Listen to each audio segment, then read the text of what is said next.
ചില ആളുകളെ കണ്ടിട്ടില്ലേ? അവർ ജീവിതത്തിൽ എപ്പോഴും എല്ലാ കാര്യങ്ങളിലും കൃത്യമായിരിക്കും.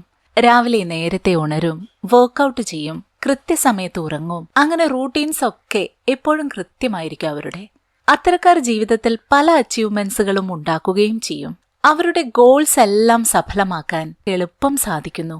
അതേസമയം മറ്റു ചിലരുണ്ട്, ഇനി മുതൽ നേരത്തെ എഴുന്നേൽക്കുമെന്ന് പ്രതിജ്ഞ ചെയ്ത് അലാം വെച്ച് കുറച്ച് ദിവസങ്ങളോ മാസങ്ങളോ എഴുന്നേൽക്കും. പിന്നീട് അത് ഫോളോ ചെയ്യാൻ പറ്റാതെ ഒട്ടും സ്റ്റേബിൾ അല്ലാത്ത ജീവിത രീതിയുമായി മുന്നോട്ടു പോകുന്നവരാണ് അവർ. ഈ വീഡിയോ കാണുന്ന നിങ്ങളിൽ പലരും അത്തരക്കാരാവാം. എത്രമാത്രം ഞാൻ പരിശ്രമിച്ചിട്ടും എനിക്ക് ഡിസിപ്ലിൻഡ് ആവാൻ പറ്റാത്തത് എന്താണെന്ന് നിങ്ങൾ ചിന്തിച്ചിട്ടുണ്ടാവും. ഓരോ തവണ മോട്ടിവേറ്റഡ് ആവുമ്പോഴും ചെയ്യുമെന്ന് ഉറപ്പിച്ച പല കാര്യങ്ങളും തുടരാൻ സാധിക്കാത്തത് എന്താണ്? സ്വയം ഉറപ്പു നൽകുന്ന പല വാക്കുകളും പാലിക്കാൻ സാധിക്കാത്തത് എന്തുകൊണ്ടായിരിക്കും? നിങ്ങളുടെ ഉള്ളിലും ഒരുപാട് തവണ ഇത്തരം ചോദ്യങ്ങൾ ഉയർന്നിട്ടുണ്ടാകാം.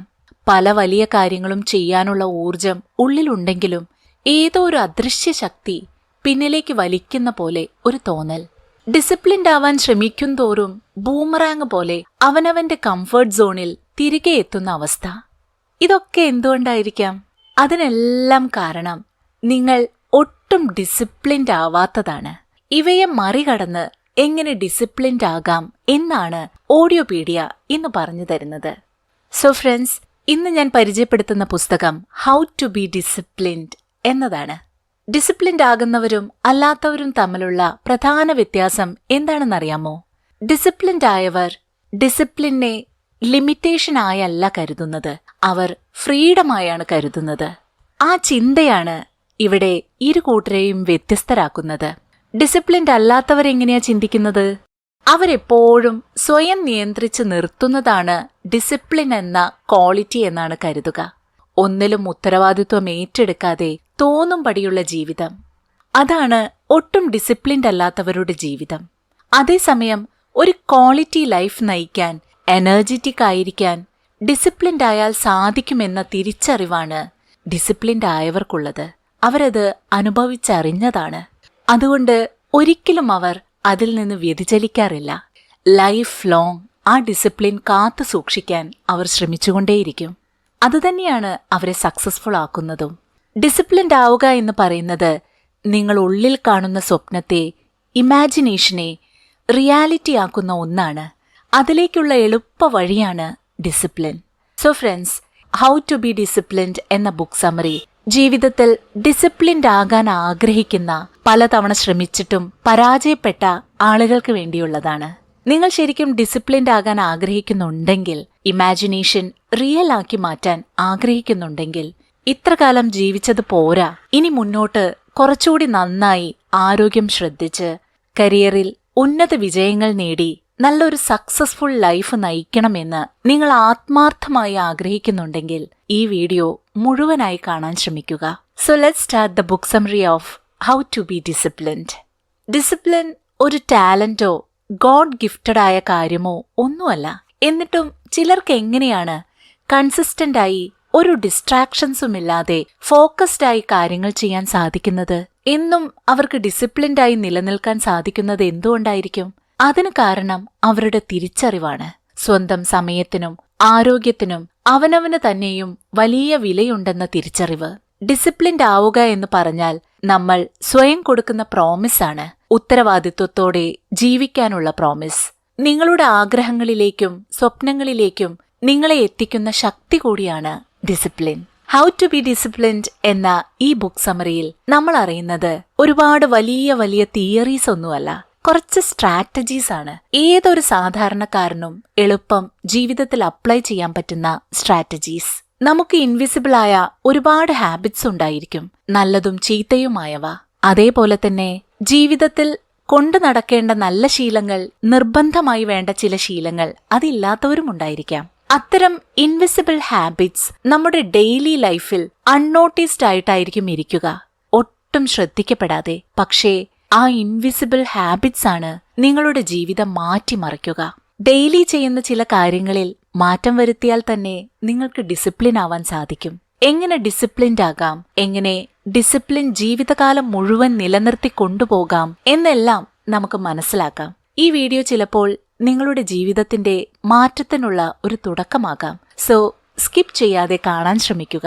ഒരു ടാലന്റും മറ്റ് റിസോഴ്സസും ഒന്നുമില്ലാതെ ജീവിതത്തിൽ പല നേട്ടങ്ങളും കൈവരിക്കുന്നവരെ കണ്ടിട്ടില്ലേ? ചിലർക്കാണെങ്കിൽ പണവും കഴിവും എല്ലാ സൗകര്യങ്ങളും ഉണ്ടായിരിക്കും, പക്ഷേ അവർക്ക് ജീവിതത്തിൽ ഒന്നുമാകാൻ സാധിക്കുകയുമില്ല. ഇതിനെല്ലാം കാരണം ഡിസിപ്ലിനാണ്. ഡിസിപ്ലിൻഡായ ഒരാൾക്ക് പല കാര്യങ്ങളും അച്ചീവ് ചെയ്യാൻ സാധിക്കും. കാരണം അവരുടെ പരിശ്രമങ്ങൾ എപ്പോഴും കൺസിസ്റ്റന്റ് ആയിരിക്കും. അവർ ചെയ്യാനുള്ള കാര്യങ്ങൾ എന്തൊക്കെ തടസ്സങ്ങളുണ്ടെങ്കിലും ചെയ്തിരിക്കും. നിങ്ങളൊരു പാട്ടുകാരനാവാൻ ആഗ്രഹിക്കുന്ന ആളാണെങ്കിൽ നന്നായി പാടാൻ നല്ല പ്രാക്ടീസ് അത്യാവശ്യമാണ്. അത് എന്നും മുടങ്ങാതെ ചെയ്യാൻ ഡിസിപ്ലിൻഡ് ആയേ പറ്റൂ. അല്ലാത്തവർക്ക് ഒരിക്കലും നല്ലൊരു പാട്ടുകാരനാവാൻ സാധിക്കുകയില്ല. അപ്പോൾ ഡിസിപ്ലിൻഡ് അല്ലാത്തവർ സ്വന്തം ആഗ്രഹങ്ങൾ എപ്പോഴും ആഗ്രഹമായി തന്നെ നിലനിർത്തിക്കൊണ്ടുപോകും, ഒരിക്കലും സഫലമാകാതെ. നിങ്ങളും ഇതുപോലെ ജീവിതത്തിൽ ഒരുപാട് ഉയർച്ചയിലെത്തണം, കരിയറിൽ വിജയിക്കണം, സമ്പന്നനാവണം, ആഗ്രഹങ്ങളെല്ലാം പൂർത്തീകരിക്കണം, ഇങ്ങനെ ഒരുപാട് സ്വപ്നങ്ങളുമായി നടക്കുന്നവരായിരിക്കാം. പലപ്പോഴും ഇത്രയൊക്കെ ആഗ്രഹങ്ങളുണ്ടായിട്ടും കഴിവുണ്ടായിട്ടും എനിക്ക് എന്തുകൊണ്ടാണ് എന്റെ സ്വപ്നങ്ങൾക്കൊപ്പം നിൽക്കാൻ സാധിക്കാത്തത്, എന്റെ സ്വപ്നങ്ങൾക്ക് വേണ്ടി പരിശ്രമിക്കാൻ സാധിക്കാത്തത് എന്ന് നിങ്ങൾ ചിന്തിച്ചിട്ടുമുണ്ടാകും. എന്താണ് പോരായ്മ എന്ന് കണ്ടെത്താൻ സാധിക്കാത്തിടത്താണ് ഈ പുസ്തകത്തിന്റെ പ്രാധാന്യം വരുന്നത്. കാരണം എത്രയൊക്കെ പരിശ്രമിച്ചിട്ടും ഹാർഡ് വർക്ക് ചെയ്തിട്ടും നിങ്ങൾക്ക് നിങ്ങളുടെ ലക്ഷ്യത്തിലേക്ക് എത്തിപ്പെടാൻ സാധിക്കുന്നില്ലെങ്കിൽ അവിടെ വരുന്നത് ഡിസിപ്ലിന്റെ കുറവാണ്. അപ്പോൾ എങ്ങനെയാണ് ഡിസിപ്ലിൻ ആവുക എന്ന് വളരെ എളുപ്പത്തിൽ വെറും 5 പാഠങ്ങളിലൂടെ ഞാൻ പറഞ്ഞുതരാം. അതിനു മുമ്പായി ഒരു 25 വയസ്സുകാരന്റെ ഒരു കഥ കേൾക്കാം. അവനെ നമുക്ക് തേജസ് എന്ന് വിളിക്കാം. തേജസ് ആളൊരു സോഫ്റ്റ്വെയർ എഞ്ചിനീയറാണ്. വളരെ സ്റ്റേബിളായ ജോലി, നല്ല ശമ്പളവും പിന്നെ സപ്പോർട്ടീവായ പാരൻസും. നല്ല ജോലിയും നല്ല ഫാമിലിയും നല്ല ശമ്പളവും ഒക്കെ ഉണ്ടെങ്കിലും അവന്റെ ആഗ്രഹം എന്ന് പറയുന്നത് സ്വന്തമായി ഒരു ബിസിനസ് തുടങ്ങുക എന്നുള്ളതാണ്. അതിനായി അവൻ ഒരുപാട് സ്വപ്നം കണ്ടിട്ടുമുണ്ട്. പക്ഷേ ആ സ്വപ്നങ്ങളുമായി മുന്നോട്ടു പോവാൻ അവൻ ഒരിക്കലും സാധിച്ചിരുന്നില്ല. എന്തുകൊണ്ടാണ് എന്റെ സ്വപ്നങ്ങളുമായി എനിക്ക് മുന്നോട്ടു പോവാൻ സാധിക്കാത്തത് എന്ന് അവൻ ഒരുപാട് ഇരുന്ന് ചിന്തിച്ചിട്ടുണ്ട്. അപ്പോഴൊക്കെ അതിനുത്തരങ്ങളായി അവൻ പല എക്സ്ക്യൂസുകളും കണ്ടെത്തി. അവന്റെ ജോലി അവന് ഒരുപാട് ഇഷ്ടമാണ്, സോഫ്റ്റ്വെയർ എഞ്ചിനീയറിംഗ്. അതേസമയം തന്നെ രാവിലെ ജോലിക്ക് പോവാൻ എഴുന്നേൽക്കാൻ തന്നെ അവന് ബുദ്ധിമുട്ടാണ്. ഉണർന്നു കഴിഞ്ഞാൽ ബ്രേക്ക്ഫാസ്റ്റ് പോലും സ്കിപ്പ് ചെയ്ത് ഓഫീസിൽ സമയത്തിനെത്താനുള്ള റഷാണ്. വളരെ വെപ്രാളപ്പെട്ട് ഓഫീസിലെത്തും. അവിടെ ചെന്ന് ജോലിയൊക്കെ ഒരു വിധത്തിൽ വെപ്രാളപ്പെട്ട് തന്നെ തീർത്ത് കിട്ടുന്ന ഇടവേളകളിലെല്ലാം സോഷ്യൽ മീഡിയയിലൂടെ സ്ക്രോൾ ചെയ്ത് ഒരുപാട് വീഡിയോസ് കണ്ട് അവൻ സമയം കളയും. ഓഫീസ് വിട്ട് വളരെ ടയേർഡായി തിരിച്ചെത്തുന്ന സമയം പോലും അവൻ ഇതുപോലെ തന്നെ ഞാൻ വളരെ ടയേർഡാണ് എന്ന് ചിന്തിച്ച് വിശ്രമിക്കാനുള്ളൊരു മൈൻഡ് സെറ്റിലേക്ക് മാറും. സിനിമ കണ്ടും യൂട്യൂബിലും ഇൻസ്റ്റയിലും FBയിലുമൊക്കെ പല വീഡിയോസ് കണ്ടും അങ്ങനെ സമയം കളയും. ചില സമയങ്ങളിൽ തന്റെ ബിസിനസ് എന്ന സ്വപ്നം നിന്നുപോയോ എന്ന് ചിന്തിക്കുമ്പോൾ അവൻ അതിനായി ഉത്തരം കണ്ടെത്തുക, എന്റെ ജോലിയിൽ ഞാൻ സംതൃപ്തനാണ്, അതേസമയം തന്നെ അവിടെ വളരെ തിരക്കാണ്, അത് കാരണമാണ് എനിക്ക് ബിസിനസ്സിൽ ശ്രദ്ധിക്കാൻ പറ്റാത്തത്, എന്റെ ഐഡിയാസുമായി മുന്നോട്ടു പോവാൻ പറ്റാത്തത് എന്നായിരുന്നു. അങ്ങനെ ദിവസങ്ങൾ കടന്നുപോയി. ഒരു ദിവസം തേജസ് അവന്റെ കൂട്ടുകാരന്റെ കല്യാണത്തിന് പോയി. അവിടെ ചെന്നപ്പോൾ ഒരു പഴയ കൂട്ടുകാരൻ രോഹനെ കണ്ടുമുട്ടി. രോഹൻ വലിയൊരു ബിസിനസ്സുകാരനായി മാറിയിരുന്നു. അപ്പോഴേക്കും അവന്റെ ജീവിതവും ബിസിനസ് രഹസ്യങ്ങളും അനുഭവങ്ങളും അവന്റെ വളർച്ചയും എല്ലാം പറഞ്ഞു തേജസിനോട്. തേജസിന് രോഹനെ കണ്ടതിൽ ഒരുപാട് സന്തോഷമുണ്ടെങ്കിലും അവന്റെ വളർച്ചയിൽ അസൂയ തോന്നാതിരുന്നില്ല. അത് തേജസിനെ ഒരുപാട് മാനസികമായി വിഷമിപ്പിക്കുകയും ചിന്തിപ്പിക്കുകയും ചെയ്തു. കല്യാണ പരിപാടി കഴിഞ്ഞ് തിരികെ വീട്ടിലെത്തിയ തേജസ് തന്റെ ജീവിതം എന്തുകൊണ്ടാണ് ഇങ്ങനെ കുടുങ്ങിക്കിടക്കുന്നത്, തനിക്ക് ആഗ്രഹങ്ങൾക്കൊപ്പം എന്തുകൊണ്ടാണ് എത്തിപ്പെടാൻ സാധിക്കാത്തത്, രോഹനെ പോലെ ഒരു സക്സസ്ഫുൾ ആയ ബിസിനസ്മാനായി മാറാൻ തനിക്ക് എന്തുകൊണ്ട് സാധിച്ചില്ല എന്നുള്ള ചിന്തകൾ കൊണ്ട് തേജസിന് അന്ന് ഉറക്കം പോലും നഷ്ടപ്പെട്ടു. രോഹന്റെ ജീവിതം പോലൊരു ജീവിതം തേജസ്സും ആഗ്രഹിക്കുന്നുണ്ടായിരുന്നു. അതുതന്നെയായിരുന്നു അവന്റെ സ്വപ്നം. എന്റെ സ്വപ്നങ്ങളിൽ നിന്ന് ഞാൻ അകന്നു പോവുകയാണോ, ഞാൻ വഴിതെറ്റി പോവുകയാണോ എന്ന ചിന്തകൾ അവന് വിഷമിപ്പിച്ചു. ആ വിഷമങ്ങൾക്കൊടുവിൽ അവൻ അതിനുള്ള പോംവഴി കണ്ടെത്തും എന്നുള്ളൊരു എനർജി അവന്റെ ഉള്ളിൽ നിറഞ്ഞു. ഇങ്ങനെ ജീവിച്ചാൽ പോരാ എന്നവൻ തീരുമാനിച്ചു. ആ തീരുമാനം അവന്റെ ഹാബിറ്റ്സിലും റിഫ്ലക്റ്റ് ചെയ്യാൻ തുടങ്ങി. ഇഷ്ടപ്പെട്ട ജോലിയായിരുന്നിട്ടും അവന്റെ ജോലിയിൽ ശ്രദ്ധിക്കാൻ പറ്റിയിരുന്നില്ല. അതിൽ വളരാൻ സാധിച്ചിരുന്നില്ല. അതുപോലെ തന്നെ സന്തോഷത്തോടെയും സമാധാനത്തോടെയും ജീവിക്കാനും സാധിച്ചിരുന്നില്ല. ഒന്നിലും അവൻ സാറ്റിസ്ഫൈഡ് ആയിരുന്നില്ല എന്നതാണ് സത്യം. ഇതെല്ലാം എന്തുകൊണ്ടാണ് എന്ന ചിന്തകൾ അവനെ എത്തിച്ചത് അവൻ ഒട്ടും ഡിസിപ്ലിൻഡ് അല്ലാത്ത ലൈഫാണ് നയിക്കുന്നത് എന്ന തിരിച്ചറിവിലാണ്. അതായത് അവൻ നോക്കിയത് അവന്റെ തന്നെ ഉള്ളിലേക്കായിരുന്നു. അവന്റെ പോരായ്മ എന്താണ് എന്നായിരുന്നു. ഈ സെൽഫ് അവെയർനെസ് അവന്റെ ടേണിംഗ് പോയിന്റായി മാറി. സ്വന്തം പോരായ്മകൾ തിരിച്ചറിഞ്ഞ് അതിനെ തിരുത്തിക്കൊണ്ട് അവൻ മുന്നേറാൻ തീരുമാനിച്ചു. അതോടെ അവന്റെ ലൈഫ് വേറൊരു വഴിയിലേക്ക് തിരിഞ്ഞു. കൂടുതൽ പ്രൊഡക്റ്റീവായി അവന് വർക്ക് ചെയ്യാൻ സാധിച്ചു. സോഷ്യൽ മീഡിയയിൽ സമയം കളയാതെ അവന് സ്വന്തം ബിസിനസ് എന്ന സ്വപ്നത്തിലേക്ക് എത്തിപ്പെടാനായി ആ സമയങ്ങളെല്ലാം അവൻ ഉപയോഗപ്പെടുത്തി. രാവിലെ ഉണരുന്നതും രാത്രി ഉറങ്ങുന്നതും കൃത്യസമയത്തേക്കാക്കി മാറ്റി. അതോടൊപ്പം തന്നെ അവന്റെ ബിസിനസ്സിനെക്കുറിച്ച് കൂടുതൽ കൂടുതൽ ചിന്തിക്കുകയും അതിനുള്ള വഴികൾ തേടുകയും ചെയ്തു. ഡിസിപ്ലിൻഡ് ആയപ്പോൾ തന്നെ അവന്റെ ജീവിതം മാറി മറിയാൻ തുടങ്ങി. രാവിലെ ഉണരുന്നതും രാത്രി ഉറങ്ങുന്നതും പോലുള്ള ചെറിയ ചെറിയ ഹാബിറ്റ്സിൽ വരുത്തിയ മാറ്റങ്ങളാണ് അവനെ ഡിസിപ്ലിൻഡ് ആവാൻ സഹായിച്ചത്. ഇതിലപ്പുറം സ്വന്തം റെസ്പോൺസിബിലിറ്റി അവൻ ഏറ്റെടുക്കാൻ തുടങ്ങി. സെൽഫ് അവെയർനെസ്സിലൂടെ സ്വന്തം പോരായ്മ കണ്ടെത്തിയപ്പോൾ അവൻ എന്തൊക്കെ പോരായ്മകളുണ്ടെങ്കിലും എന്തൊക്കെ ഗുണങ്ങളുണ്ടെങ്കിലും ഞാൻ ചെയ്യുന്നതിൻ്റെയും ഞാൻ ചിന്തിക്കുന്നതിൻ്റെയും പരിപൂർണ ഉത്തരവാദിത്വം എന്റെ മാത്രമാണ് എന്നവൻ തിരിച്ചറിഞ്ഞു. അങ്ങനെ റെസ്പോൺസിബിലിറ്റി ഏറ്റെടുക്കാൻ തേജസ് തയ്യാറായതോടെ സക്സസിലേക്ക് അവൻ സഞ്ചാരം തുടങ്ങി.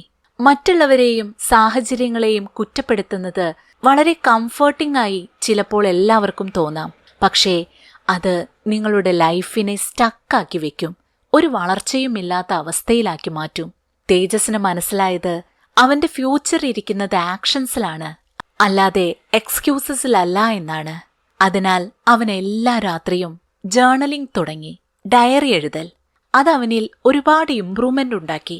എവിടെയാണ് തനിക്ക് തെറ്റുപറ്റുന്നത്, എവിടെയാണ് ഓരോ ദിവസവും പോരായ്മ വരുന്നത്, അതെല്ലാം തിരിച്ചറിഞ്ഞുകൊണ്ട് ഓരോ ദിവസവും അവൻ ജീവിതത്തിൽ ഇംപ്രൂവ്മെന്റ് ഉണ്ടാക്കാൻ ശ്രമിച്ചുകൊണ്ടിരുന്നു. ജേർണലിംഗ് തുടങ്ങിയതോടെ ഓരോ ദിവസവും അവന്റെ ലക്ഷ്യത്തിലേക്കുള്ള ഓരോ സ്റ്റെപ്പുകളായി അവൻ അനുഭവപ്പെട്ടു. അങ്ങനെ ചെറിയ ചെറിയ ഹാബിറ്റ്സിൽ മാറ്റം വരുത്തി അവൻ പതുക്കെ പതുക്കെ അവന്റെ സ്വപ്നങ്ങളിലേക്ക് സഞ്ചരിച്ച് അത് നേടിയെടുക്കുക തന്നെ ചെയ്തു. അവൻ വലിയൊരു ലക്ഷ്യം കൈക്കുള്ളിലാക്കി. ഇങ്ങനെ കഥ പറയുമ്പോൾ അത് എളുപ്പമായിരിക്കും, പക്ഷേ അത് ജീവിതത്തിൽ പ്രാവർത്തികമാക്കാനായിരിക്കും ബുദ്ധിമുട്ട് എന്നായിരിക്കും നിങ്ങളിപ്പോൾ ചിന്തിച്ചുകൊണ്ടിരിക്കുന്നത്. ഡിസിപ്ലിൻഡ് ആവുക എന്ന് പറയുന്നത് ഒരു ദിവസം കൊണ്ട് സാധിക്കുന്ന കാര്യമല്ല. അതിന് നിരന്തരമായി നമ്മൾ പരിശ്രമിക്കണം. നമ്മുടെ മൈൻഡ് സെറ്റ് അതിലേക്ക് കൊണ്ടുവരണം. എനിക്ക് ലക്ഷ്യങ്ങൾ സാധിച്ചെടുക്കണം എന്നുള്ള കഠിനമായ തീവ്രമായ ആഗ്രഹം നിങ്ങളുടെ ഉള്ളിലുണ്ടായിരിക്കണം. എന്നാൽ മാത്രമേ നിങ്ങൾക്ക് ഡിസിപ്ലിൻഡ് ആവാൻ സാധിക്കുകയുള്ളൂ. തേജസ്സിന് സ്വന്തം ആഗ്രഹം നേടിയെടുക്കാൻ സാധിക്കുമെങ്കിൽ തീർച്ചയായും നിങ്ങൾക്കും സാധിക്കും. അതിനായി നിങ്ങളെ സഹായിക്കാൻ ഹൗ ടു ബി ഡിസിപ്ലിൻഡ് എന്ന പുസ്തകം 5 പാഠങ്ങളാണ് പങ്കുവെക്കുന്നത്. അതിലെ ആദ്യത്തെ പാഠം എന്ന് പറയുന്നത് ആക്സെപ്റ്റ് റെസ്പോൺസിബിലിറ്റി. സ്വന്തം ഉത്തരവാദിത്വം ഏറ്റെടുക്കുക. ജീവിതത്തിൽ ഒരു തെറ്റു പറ്റുമ്പോൾ അത് എന്റെ ഭാഗത്തു നിന്നുണ്ടായ തെറ്റാണ് എന്ന് അംഗീകരിക്കുക. അത് തിരുത്തിക്കൊണ്ട് മുന്നോട്ടു പോവുക. ഇതിനെല്ലാം ചെറുതല്ലാത്ത സത്യസന്ധതയും ധൈര്യവും വേണം. ഈ സത്യസന്ധത, ധൈര്യം, ഉത്തരവാദിത്വം ഏറ്റെടുക്കാനുള്ള കഴിവ് എന്നൊക്കെ പറയുന്നത് ഡിസിപ്ലിന്റെ പില്ലേഴ്സാണ്. സോ റെസ്പോൺസിബിലിറ്റി ഏറ്റെടുക്കാനുള്ളൊരു മൈൻഡ് സെറ്റിലേക്ക് നിങ്ങൾ എത്തുക. ചെയ്യുന്ന കാര്യം തെറ്റായാലും ശരിയായാലും അതിന്റെ പരിപൂർണ ഉത്തരവാദിത്വം എനിക്കാണ് എന്ന തീരുമാനം കൈക്കൊള്ളുക. ഇത് നിങ്ങളുടെ ഉള്ളിലെ കോൺഫിഡൻസ് വർദ്ധിപ്പിക്കും. ഈ റെസ്പോൺസിബിലിറ്റി ഏറ്റെടുക്കണമെങ്കിൽ നമുക്ക് സെൽഫ് അവെയർനെസ് വേണം. എന്താണ് ഞാൻ ആഗ്രഹിക്കുന്നത്, എന്താണ് ഞാൻ ലക്ഷ്യം വെക്കുന്നത്, ആ ലക്ഷ്യത്തിലേക്കുള്ള വഴി എന്താണ്. ഞാൻ ആ വഴികളിലൂടെ സഞ്ചരിക്കുമ്പോൾ അവിടെ പരാജയങ്ങളുണ്ടാവാം, വിജയങ്ങളുണ്ടാവാം. പരാജയങ്ങളുടെയും വിജയങ്ങളുടെയും ഉത്തരവാദിത്വം ഞാൻ തന്നെ ഏറ്റെടുക്കേണ്ടി വരും. ആ വഴികൾ തെറ്റായാലും ശരിയായാലും ഉത്തരവാദിത്വം മുഴുവൻ എന്റേതാണ്. എന്റെ ആഗ്രഹങ്ങൾക്ക് വേണ്ടിയാണ് ഞാൻ ഈ വഴി സഞ്ചരിക്കുന്നത്. ഈ ഒരു സെൽഫ് അവെയർനെസ് നിങ്ങൾക്ക് എന്നും ഉണ്ടായിരിക്കണം. ആരൊക്കെ നിങ്ങളുടെ ഒപ്പമുണ്ടെങ്കിലും നിങ്ങളുടെ മനസ്സിൽ ഒരു റെസ്പോൺസിബിലിറ്റി എന്ന ബോധമില്ലെങ്കിൽ നിങ്ങൾക്ക് മുന്നോട്ടു പോവാൻ സാധിക്കുകയില്ല. ഏതൊരു മനുഷ്യനും പ്രധാനമായി വേണ്ട ഒരു ഗുണം തന്നെയാണ് ഈ ഉത്തരവാദിത്വം എന്ന് പറയുന്നത്. മറ്റൊരാൾക്ക് ചെയ്തു കൊടുക്കുക മാത്രമല്ല, അത് നമ്മളോട് തന്നെ നമ്മൾ പാലിക്കേണ്ട കാര്യമാണ്. രാവിലെ എഴുന്നേൽക്കുന്നത്, രാത്രി കിടന്നുറങ്ങുന്നത്, സമയത്തിന് ഭക്ഷണം കഴിക്കുന്നത്, കൃത്യസമയത്ത് നിങ്ങളുടെ ജോലി തീർക്കുന്നത്, കൃത്യസമയത്ത് മോർണിംഗ് വാക്കിന് പോകുന്നത്, ഇത്തരത്തിലുള്ള ചെറിയ ചെറിയ ഹാബിറ്റ്സ് പോലും കൃത്യമായി പാലിച്ച് മുന്നോട്ട് കൊണ്ടുപോകണമെങ്കിൽ അവിടെ ഉത്തരവാദിത്വം വേണം. നിങ്ങളോട് തന്നെ നിങ്ങൾ ഉത്തരവാദിത്വം കാണിക്കണം. നിങ്ങളുടെ ആരോഗ്യത്തിനു വേണ്ടി, നിങ്ങളുടെ ഉയർച്ചയ്ക്ക് വേണ്ടി, നിങ്ങളുടെ സന്തോഷത്തിനു വേണ്ടിയെല്ലാം. സോ ജീവിതത്തിൽ ഡിസിപ്ലിൻഡ് ആവാൻ ആഗ്രഹിക്കുന്നവർ ആദ്യം ഉൾക്കൊള്ളേണ്ട പാഠം ഇതാണ്: ആക്സെപ്റ്റ് റെസ്പോൺസിബിലിറ്റി. രണ്ടാമത്തെ പോയിന്റ് എന്ന് പറയുന്നത് സ്റ്റാർട്ട് വിത്ത് സ്മോൾ ഗോൾസ്. നിങ്ങൾക്ക് ഒരുപാട് വലിയ സ്വപ്നങ്ങളുണ്ടാവാം. അതിലേക്ക് എത്തിപ്പെടാൻ എളുപ്പവുമായിരിക്കില്ല. അപ്പോൾ എങ്ങനെയാണ് തുടങ്ങുക? ഡിസിപ്ലിൻഡ് ആവണം എന്നൊരുപാട് ആഗ്രഹമുണ്ടെങ്കിലും അതിലേക്ക് എത്തിപ്പെടാനുള്ള വഴികൾ അറിയാത്തവർക്കായി ഞാൻ പറയാം. ചെറിയ ചെറിയ ഗോളുകൾ സെറ്റ് ചെയ്ത് വേണം നിങ്ങൾ നിങ്ങളുടെ വലിയ സ്വപ്നങ്ങളിലേക്ക് എത്തിച്ചേരാൻ. ഇപ്പോൾ ഞാൻ നേരത്തെ പറഞ്ഞ കഥയില്ലേ, തേജസിന്റെ കഥ. അതിൽ തേജസിന് വലിയൊരു ബിസിനസ്സുകാരനാവണമെന്നാണ് ആഗ്രഹം. പക്ഷേ അവൻ തുടങ്ങുന്നത് കുഞ്ഞു കുഞ്ഞു ഹാബിറ്റ്സിൽ മാറ്റം വരുത്തിയിട്ടാണ്. എന്നും വൈകി എണീറ്റ് ഓഫീസിലേക്ക് ധൃതിപ്പെട്ടു പോകുന്ന തേജസ് ആദ്യം വരുത്തുന്ന മാറ്റം രാവിലെ ഉണരുന്നതിലാണ്. രാവിലെ നേരത്തെ എഴുന്നേറ്റ് കൃത്യമായി പ്രാഥമിക കാര്യങ്ങളെല്ലാം ചെയ്ത് സമാധാനത്തോടുകൂടി ഓഫീസിൽ പോകുമ്പോൾ തന്നെ അവന് ജോലിയിൽ കൂടുതൽ കൂടുതൽ ശ്രദ്ധിക്കാൻ പറ്റി, ഫോക്കസ്ഡായി. അതുമാത്രമല്ല, സോഷ്യൽ മീഡിയയ്ക്ക് വേണ്ടി ഒരുപാട് സമയം കളയാതെ ആ സമയം അവൻ അവന്റെ ബിസിനസ് ഐഡിയയ്ക്ക് വേണ്ടി ഉപയോഗപ്പെടുത്തി.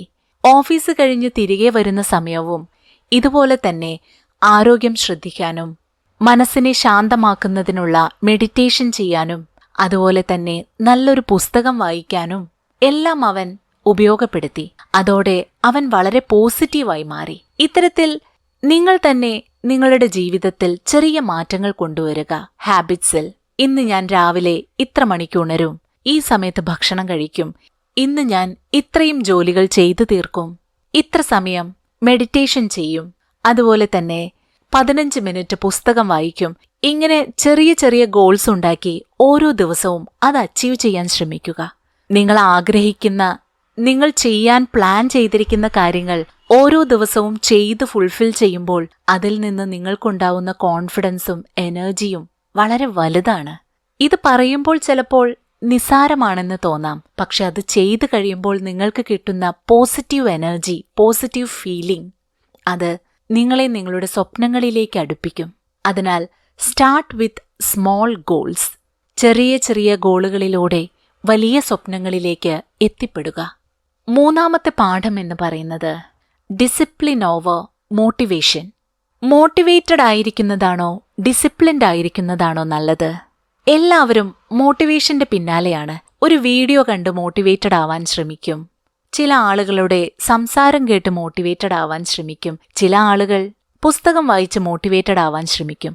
പക്ഷെ നിങ്ങൾ തിരിച്ചറിയുക, ഈ മോട്ടിവേഷൻ എന്ന് പറയുന്നത് ചെറിയൊരു സ്പാർക്കാണ്. അത് കാലാകാലം നമ്മുടെ ജീവിതത്തിൽ നിലനിൽക്കുന്ന ഒന്നല്ല, ഒന്ന് മിന്നിപ്പോകുന്ന ഒന്ന്. അതേസമയം ആ മിന്നിപ്പോകുന്ന തീപ്പൊരി നമ്മുടെ ജീവിതത്തിൽ കാലാകാലം നിലനിൽക്കണമെങ്കിൽ അവിടെ വേണ്ടത് ഡിസിപ്ലിനാണ്. എപ്പോഴും ഒരാൾക്ക് മോട്ടിവേറ്റഡ് ആയിരിക്കാൻ സാധിക്കുകയില്ല. ഒരു തുടക്കം കിട്ടാൻ മോട്ടിവേഷൻ വളരെ നല്ലതാണ്. പക്ഷേ പിന്നീട് അതിൽ വിജയം നേടിയെടുക്കാൻ സാധിക്കുന്നത് നിങ്ങൾ ഡിസിപ്ലിൻഡ് ആയാൽ മാത്രമാണ്.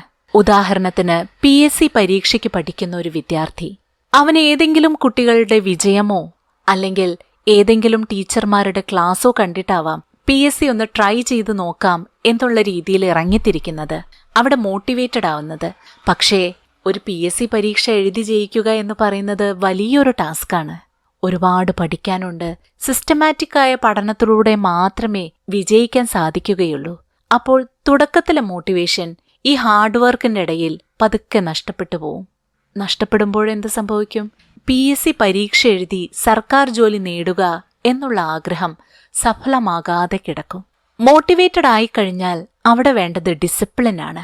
PSC പരീക്ഷയുടെ ഉദാഹരണം തന്നെ പറഞ്ഞാൽ, ആ പരീക്ഷ എഴുതി നിങ്ങൾ വിജയിക്കണമെങ്കിൽ കൃത്യമായി സിലബസ് നോക്കി ഏതൊക്കെ ഭാഗങ്ങൾ പഠിക്കണം, എത്ര സമയം കൊണ്ട് പഠിക്കണം, ഈ പഠിക്കാൻ വേണ്ട പുസ്തകങ്ങൾ കളക്ട് ചെയ്യുക, മറ്റ് സ്റ്റഡി മെറ്റീരിയൽസ് എടുത്തു വയ്ക്കുക, ഒരു ഇൻസ്റ്റിറ്റ്യൂട്ടിൽ പോയി പഠിക്കണോ അല്ലെങ്കിൽ ഓൺലൈനിൽ പഠിക്കണോ, ഇങ്ങനെ പല പല തീരുമാനങ്ങൾ എടുക്കേണ്ടതായി വരും.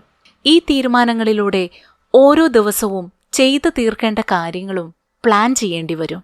എത്രയൊക്കെ സുഖമില്ലെങ്കിലും തടസ്സങ്ങളുണ്ടെങ്കിലും മറ്റ് പല കാര്യങ്ങൾ മുന്നിൽ വന്നാലും കൃത്യമായി പ്ലാൻ ചെയ്ത പോലെ കാര്യങ്ങൾ മുന്നോട്ട് കൊണ്ടുപോയാൽ മാത്രമേ പരീക്ഷയിൽ വിജയിക്കാനാവൂ. ഇവിടെയാണ് ഡിസിപ്ലിൻ വർക്കാവുന്നത്. മോട്ടിവേഷൻ കൊണ്ടല്ല ഇന്ന് ലോകത്ത് ജീവിച്ചിരിക്കുന്ന ആരും സക്സസ്ഫുൾ ആയത്. അവിടെ വരുന്നത് ഡിസിപ്ലിനാണ്. ഡിസിപ്ലിൻഡ് ആണെങ്കിൽ അവർക്ക് ജീവിത വിജയം നേടാൻ സാധിക്കുമെന്നാണ് നിങ്ങൾ മനസ്സിലാക്കേണ്ടത്. ഓർമ്മിക്കുക, മോട്ടിവേഷൻ എന്ന് പറയുന്നത് വെറും സ്പാർക്ക് മാത്രമാണ്. ജീവിതത്തിൽ പാലിക്കേണ്ടത് ഡിസിപ്ലിനാണ്.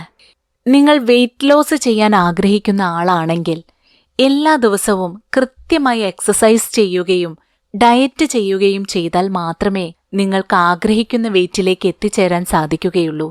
എന്നാൽ രാവിലെ എഴുന്നേറ്റ ഉടനെ തന്നെ ഇന്നിപ്പോൾ ജിമ്മിൽ പോണ്ടേ, വയ്യ, നാളെ പോകാം എന്നാണ് നിങ്ങളുടെ മനസ്സ് പറയുന്നതെങ്കിൽ നിങ്ങൾ ഒരിക്കലും ടാർഗറ്റ് വെയ്റ്റിലേക്ക് എത്തിപ്പെടില്ല. അപ്പോൾ അവിടെ വേണ്ടത് മടിയെ മാറ്റി നിർത്തി മറ്റൊരു എക്സ്ക്യൂസസും കാണാതെ മുന്നോട്ടു പോവാനുള്ള മനസ്സിന്റെ ശക്തിയാണ്.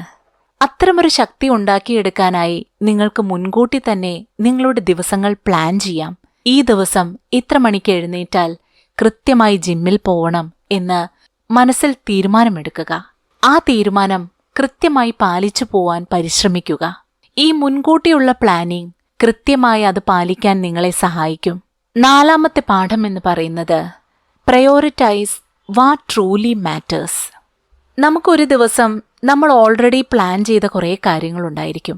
അതിനു പുറമെ ഒരുപാട് കാര്യങ്ങൾ മറ്റുള്ളവർക്ക് വേണ്ടി ചെയ്തു കൊടുക്കാനുണ്ടായിരിക്കും, നമുക്ക് തന്നെ ചെയ്യാനുണ്ടായിരിക്കും.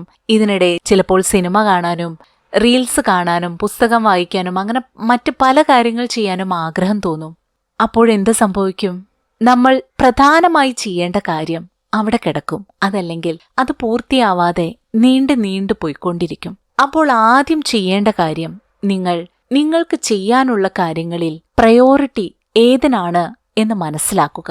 ഏറ്റവും പ്രധാനപ്പെട്ട കാര്യം, ആ കാര്യം വേണം നിങ്ങൾ ആദ്യം ചെയ്തു തീർക്കാൻ. ഇങ്ങനെ പ്രയോറിറ്റൈസ് ചെയ്തില്ലെങ്കിൽ വരാൻ പോകുന്ന കുഴപ്പം എന്താണെന്ന് വെച്ചാൽ നിങ്ങളുടെ എനർജിയും സമയവും അനാവശ്യ കാര്യങ്ങൾക്കായി പാഴായിപ്പോവും. നിങ്ങളിങ്ങനെ പ്രയോറിറ്റൈസ് ചെയ്യുമ്പോൾ കൃത്യമായി നിങ്ങളുടെ എനർജിയും സമയവും അവിടെ ഉപയോഗിക്കപ്പെടും. സോ ഫ്രണ്ട്സ്, ഓരോ ദിവസവും ചെയ്യാനുള്ള കാര്യങ്ങളിൽ ഏറ്റവും ഇമ്പോർട്ടന്റ് ആയത് ഏതാണ് എന്ന് മനസ്സിലാക്കി അതിന് പ്രാധാന്യം കൊടുത്തുകൊണ്ട് ചെയ്യുക.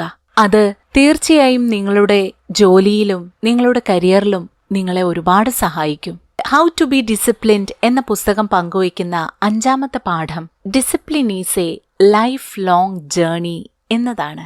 അതെ, മോട്ടിവേഷൻ പോലെ ഒരു സ്പാർക്കായി തുടങ്ങേണ്ട ഒന്നല്ല ഡിസിപ്ലിൻ. നിങ്ങൾ ഡിസിപ്ലിൻഡ് ആവാൻ ശ്രമിച്ചാൽ അത് ലൈഫ് ലോങ് കീപ്പ് ചെയ്യാൻ കൂടിയുള്ളൊരു മനസ്സുണ്ടായിരിക്കണം. എന്നാൽ മാത്രമേ നിങ്ങളുടെ പരിശ്രമങ്ങൾ വിജയിക്കുകയുള്ളൂ. ഒരു ദിവസമോ ഒരാഴ്ചയോ ഒരു മാസമോ ഡിസിപ്ലിൻഡ് ആയാൽ പോരാ, ലൈഫ് ലോങ് ഡിസിപ്ലിൻഡ് ആവാൻ ശ്രമിക്കണം. ലൈഫ് ലോങ് ഡിസിപ്ലിൻഡ് ആവുക എന്ന് പറയുന്നത് വളരെ മോശപ്പെട്ട നെഗറ്റീവായൊരു കാര്യമല്ല. നിങ്ങൾക്ക് ഒരിക്കലും അതിലൊരു നഷ്ടബോധവും തോന്നേണ്ട കാര്യവുമില്ല. ഞാൻ തുടക്കത്തിൽ പറഞ്ഞ പോലെ നിങ്ങൾ നിങ്ങളെ നിയന്ത്രിച്ച് നിർത്തുകയല്ല ചെയ്യുന്നത്, നിങ്ങൾ സ്വാതന്ത്ര്യത്തിലേക്ക് കാലെടുത്തു വയ്ക്കുകയാണ് ചെയ്യുന്നത് ഡിസിപ്ലിൻഡ് ആവുമ്പോൾ. ഇത് തിരിച്ചറിഞ്ഞുകൊണ്ട് ഇനി മുതൽ ഡിസിപ്ലിൻഡ് ആവും എന്ന് ചിന്തിക്കുന്നത് വളരെ അല്പസമയത്തേക്ക് എന്നുള്ള രീതിയിലല്ല, ജീവിതകാലം മുഴുവൻ ഡിസിപ്ലിൻഡ് ആവും എന്ന തീരുമാനമാണ് ഇവിടെ വേണ്ടത്. നാളെ മുതൽ രാവിലെ കൃത്യമായി 6 മണിക്ക് എഴുന്നേൽക്കും എന്നുള്ളൊരു തീരുമാനം നിങ്ങൾ കൈക്കൊണ്ടാൽ അത് ഇനിയുള്ള കാലം മുഴുവൻ നിങ്ങൾ ജീവിച്ചിരിക്കുന്ന കാലം മുഴുവൻ അത് പാലിക്കും എന്നുള്ളൊരു മൈൻഡ് സെറ്റിലേക്ക് മാറുക. ഒരു ദിവസം കൊണ്ടോ 2 ദിവസം കൊണ്ടോ ചിലപ്പോൾ സാധിക്കണമെന്നില്ല. പക്ഷേ നിരന്തര പരിശ്രമങ്ങൾ തീർച്ചയായും വിജയത്തിൽ എത്തിച്ചേരും.